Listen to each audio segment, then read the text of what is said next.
I tell you the word of the Lord today. In the past few months, the Lord has been showing me this.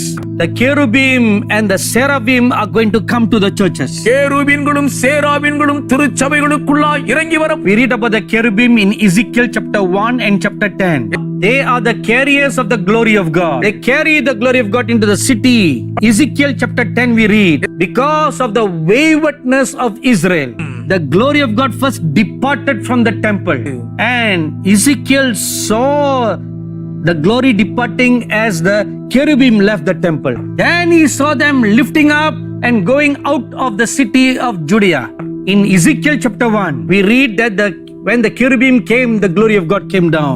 So if you want the glory of God to come into your church, these cherubim are going to come. Then secondly, seraphim. We read about them in Isaiah chapter 6. The prophet Isaiah had a prophetic experience. His spiritual eyes were opened. When were they opened? Isaiah chapter 6 verse 1 says, Yes. in the year that King Uzziah died, on that day, on that year, Isaiah's eyes were opened. What is the connection? King Uzziah was a man known for arrogance and pride. Very arrogant and a prideful king. Now he is the head of the nation. So being the head, he was like a covering.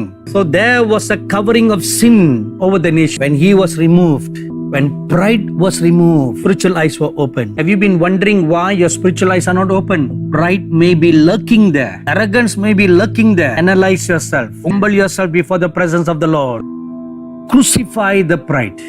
And then your spiritual eyes will be open. So when the prophet Isaiah's spiritual eyes were open, மிக கண்கள் திறக்கப்பட்ட போது he saw the glory of God. தேவ மகிமையை அவர் பார்க்கிறார். He saw the Lord God seated in his throne. And he saw the seraphim flying around the throne of God. தேவனுடைய சிங்காசனத்தை சுற்றிலும் சேராபீன்கள் பறக்கிற காட்சியை பார்க்கிறார். The moment he saw the awesome glory of God, தேவனுடைய மகத்துவமான மகிமையை அவர்கள் கண்ட மாத்திரத்திலேயே he fell to the ground. அவர் தரையில் விழுந்தார். And he beat upon his chest. மார்பில் அடித்துக் கொண்டார். And he cried, Lord, I'm a sinful man. ஆண்டவரே நான் பாவியானான். My eyes have seen your glory.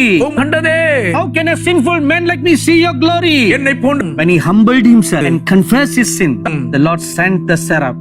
சேராபீனை அனுப்பினார். And when the seraph came, அந்த சேராபீன் வந்தபோது he touched the lips of the prophet Isaiah. He touched him with a coal of fire from the throne of God. தேவனுடைய சிங்காசனத்திலிருந்து கொண்டு வரப்பட்ட ஒரு அக்கினி தரலால் உதடுகளை தொட்டார். In Ezekiel chapter 28 we read that there is a place where coals of fire are kept in heaven, and from there he brought it.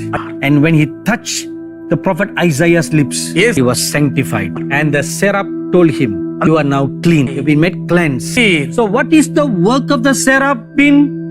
Before the cherubim comes to bring the glory of God, his seraphim will come to sanctify and cleanse the church. They will convict you. They will show the sins of the church. Every true pastor of God, every true female pastor of God, if you truly seek God, then God will send the seraphim. They will show you what is lacking in your church. பாருங்கள். And you will put away all that. Put your house right. உங்கள் Then the cherubim will come. அப்பொழுது கேருபீன் வருவார்.